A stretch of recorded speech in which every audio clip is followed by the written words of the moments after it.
مرحبا بكم خوتي خواتاتي من جديد على قناتي وقناتكم وقناة الجميع كاديشان. فان شاء الله نتمنى ان الفيديو يلقاكم في احسن صحة واحسن حال. فان شاء الله كما عودتكم مره كنقترح معكم شي وصفة. فان شاء الله اليوم واحد الوصفة ديال اليوم اللي هي واحد الوصفة ساهلة مهلة كما كنقولوا بهاد المعنى. واحد الحليوة اللي كتفكرنا غنقول لكم بالجيل الذهبي. هاد الحلوه البنات كما كتشوفوا المقادير ديالها هي هذه. ففقط ما عليكم البنات غير انكم تبارطاجيو لا فيديو ديال حتى الاخير، وتحاولوا انكم تفعلوا جرس التنبيهات او لا جرس التنبيهات او لا هذاك لاكلوش او لا الجرس اللي كيكون في جانب القناه باش تحاولوا انكم تضغطوا عليه باش يوصلكم الجديد ديال الفيديوهات، وتكونوا على تواصل بالجديد او الفيديوهات اللي كنلوح كل مره.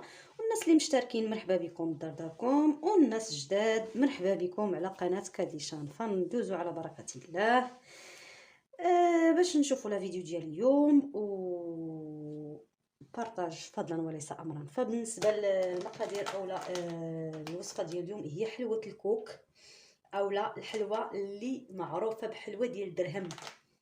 داكشي باش قلت لكم الجيل الذهبي هو اللي غادي يعرف هذه الحلوه. جيل الثمانينات وجيل التسعينات هاد الحلوه كنا كنشريوها فاش كنا كنمشيو ليكول، فاش كنا صغار كنا كنشريوها بالدرهم. ما عرفتش باقي دابا ولا لا. في التسعينات تقريبا كدا و90 كدا و2000 ما عرفت دابا واش باقي ولا لا. المهم على بركه الله حلوه الكوك اولا حلوه الدرهم اللي كنقولوا ليها، اللي كتكون 100% يعني كوكو اولا هاد يعني البودره ديال الكاكاو الكوك عفوا، يعني كتكون من نوا دو كوكو. ها نتوما غابي.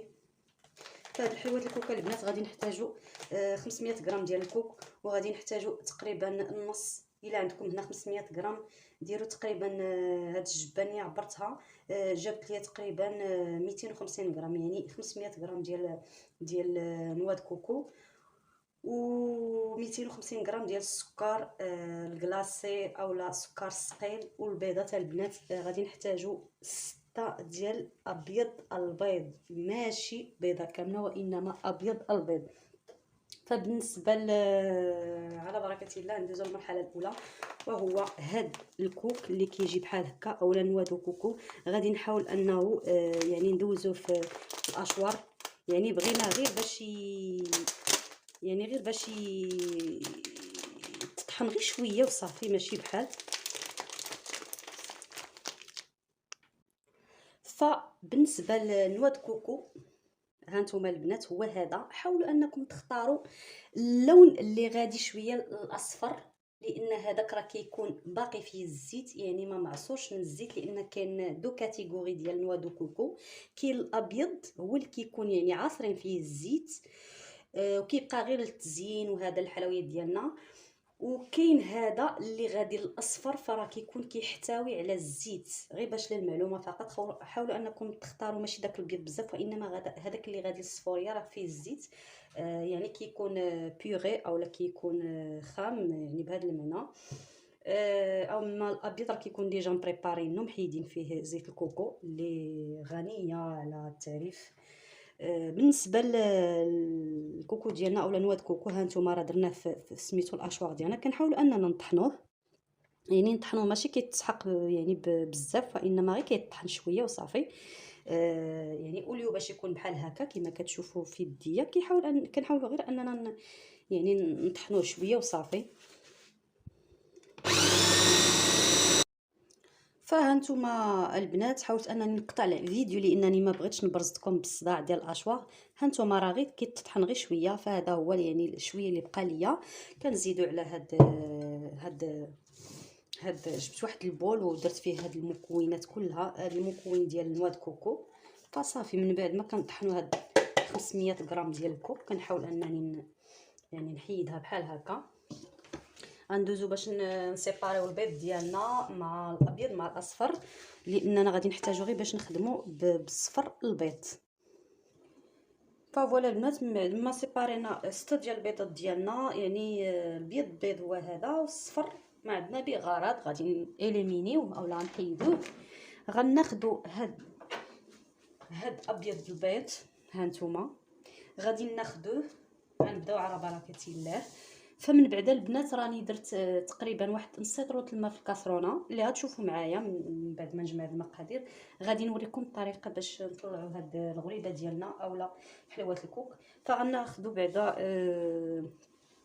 تقريبا 250 غرام اللي كنا قلت لكم على السكر كلاصي، كنزيدو على الكوكو ديالنا اولا نوا دو كوكو. كنحاولوا اننا يعني نخلطوا المقادير بحال هكا، هانتوما بحال هاد الطريقه. فغير التنسيمه اولا العاده ديالنا كنحاولوا اننا يعني نديروا قبيصه ديال الملح. هانتوما قبيصه الملح اللي كتكون يعني عاده ديال الماكله ديالنا. هانتوما من بعد ما خلطنا يعني هاد المكونات كنحاولوا اننا نديروا هاد الكوكو. هانتوما كما كتشوفوا غادي نزيدو عفوا واخا قلت لكم الكوكو يعني اصفر البيض، ومن بعد غادي نخلطوا هاد المكونات كلها. فوالا دابا كنزيدو صفر البيض ديالنا 6 البيضات بهاد الطريقه. كنحاولوا اننا نجمعوا هاد المكونات ديالنا كلها. فبحال الشكل ديال اننا كنطربوا يعني هانتوما بحال هكا. فراه يعني حتى كتحسوا به بجماع. هانتوما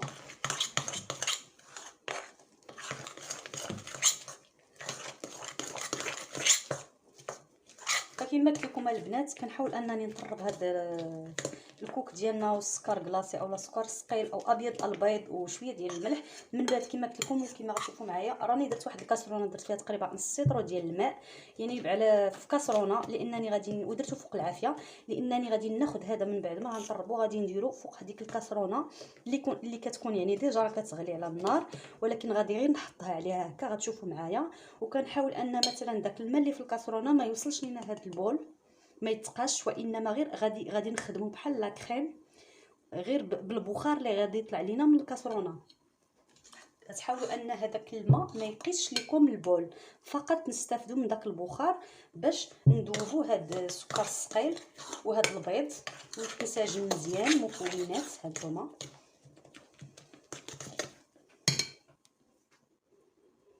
فوالا البنات الكاسرونه كما قلت لكم هي هذه درت فيها تقريبا 6 لتر ديال الماء. حاولت انه يعني نديرو غير على النص باش كما قلت لكم البول ما توصلوش، يعني انكم ما تخليوش يقيس لكم الماء، وانما غتخليو واحد ليسباس بين البول فاش غيكونوا هاد المكونات ديال هاد الوصفه ديال الكوكو نواه الكوكو، وغتخليو واحد ليسباس بين البول وليسباس بين الماء، يعني غنستافدوا غير من البخار بهذا الشكل. فوالا البنات هادو هما المقادير ديال الكوك ديالنا، السكر الثقيل وابيض البيض. من بعد ما جمعناه دابا غادي ندوزو للطريقه المواليه. غناخذوا هذا البول يعني غادي هانتوما راه كيجي بحال هذا الشكل البنات، ولكن راه غادي يزيد يذوب ويتماسك مع السكر. دابا غادي نهزوا هذا الميلونج هذا، غادي نحاولوا اننا نديروا فوق هذاك الباماغي اللي شفتوا معايا اللي هي كاسرونه وفيها الماء وعلى العافيه باش يذوب لينا. يعني الدور ديال هذه العمليه وهو ان داك السكر يذوب في الكوكو ويتماسك مع ابيض البيض. فوالا البنات هذه هي الطريقه باش نقربكم باش ما تزابيوش حتى شي حاجه في هذه الوصفه. ها نتوما هذه هي الطريقه. درت الكاسرونه ودرت النص ديال الماء تقريبا نص لتر، ودرت هذا الميلونج في هذا لوبول، ومن بعد كنحاول انني نحركو. وكما قلت لكم نخلي واحد ليسباس، ما نخليش ان الماء يعني يقيس لينا البول ديالنا. ها نتوما كما كتشوفوا معايا. ومع التحراك كنحاول انني نحركو مره من بعد ما غادي يسخن. فراه غتشوفوا معايا كلشي راه غادي نحس به يعني شويه راه كيولي سائل مع التحراك. فهانتوما لاباط ديالنا اولا لاباط ديال نوا د كوكو كتجي بحال هذا الشكل، وباش ما يعني دابت مزيان يعني غدا كتكون سائله راه احسن. فمن بعد غادي نحطوها مع التحراك طبعا وانتم كتحركوا تقريبا واحد ربع ساعه على الماء كما قلت لكم يكون ديجا غليان. ربع ساعه يعني غير الدور ديال هذه العمليه وهو ان داك يتمزج هذاك السكر كلاصي اولا السكر الثقيل مع البيض والكوكوت، ويعني يكون على شكل واحد لاباط. من بعد البنات غادي نحطوها حتى كتبرد، وكنغطيوها بواحد سميتو يعني البلاستيك الغذائي. كنغطيوها بالبلاستيك الغذائي. من بعد ما حيدنا دابا غنحيدوها على العافيه وغادي تبرد عاد باش نغطيوها بالبلاستيك الغذائي ونديروها في الثلاجه ديالنا. فإلا ما كنتوش زربانين بالاحسن كاع تخليوها حتى الغد ليه، لان باش تبرد لكم مزيان في الثلاجه عاد باش مثلا يعني تخدموها في اللاطا وتدخلوها الفران، وغتشوفوا معايا التفاصيل ديال لا فيديو.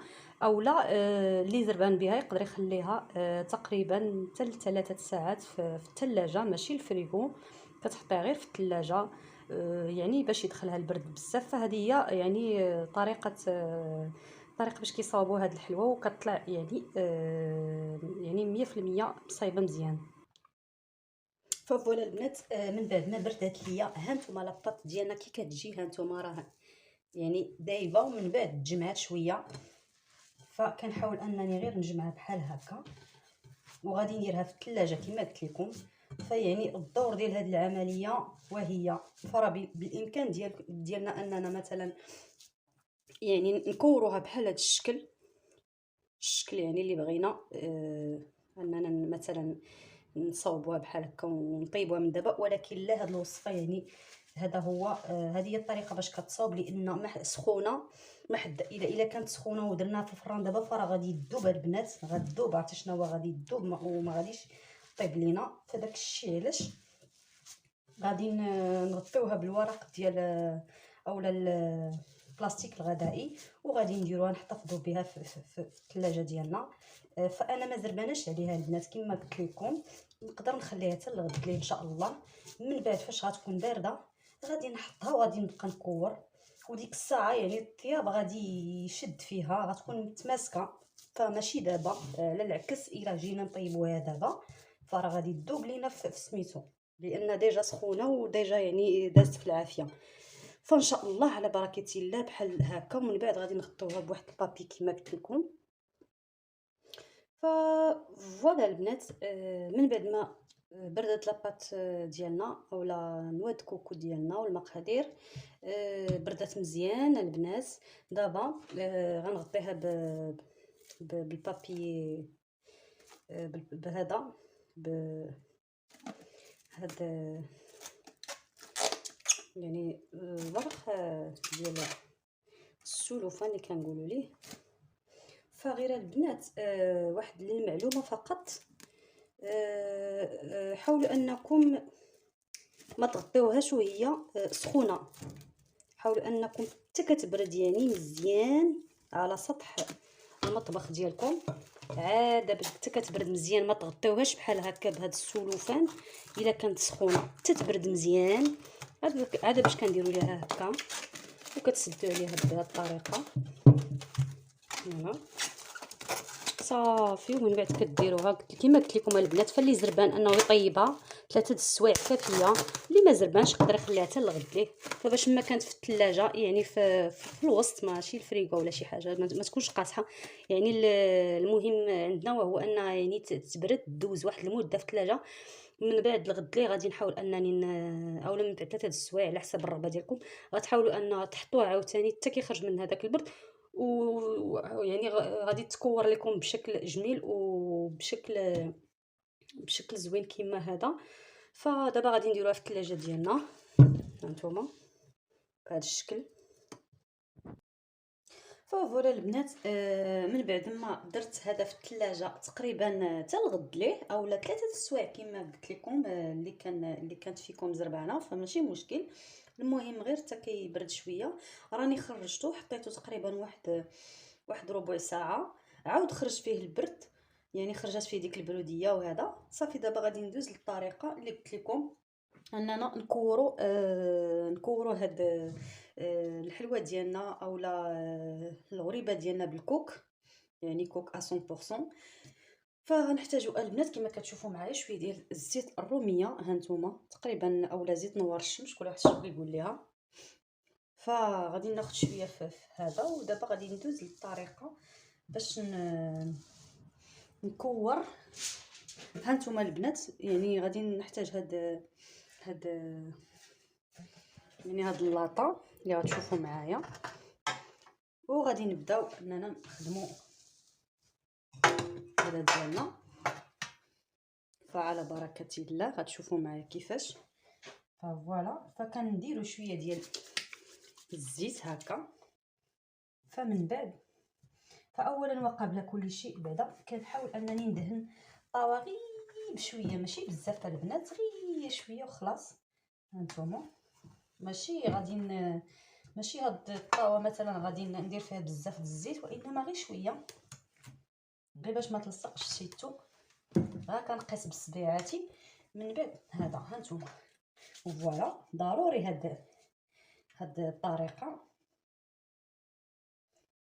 فكذلك كنحاول اننا نهزو هذا شويه ديال، يعني نكورو شويه ديال الكوك ديالنا. هانتوما كما كتشوفوا فيا، يعني كنحربلوه هكا صافي، وكنديروا الشكيل يعني المعتاد ديالنا. بغيتو دويورات بحال هكا يعني كويرات، بغيتو مثلا يعني تعجنوا هكا يعني بحال الخبزه، فانتم الاختيار ديالكم. هانتوما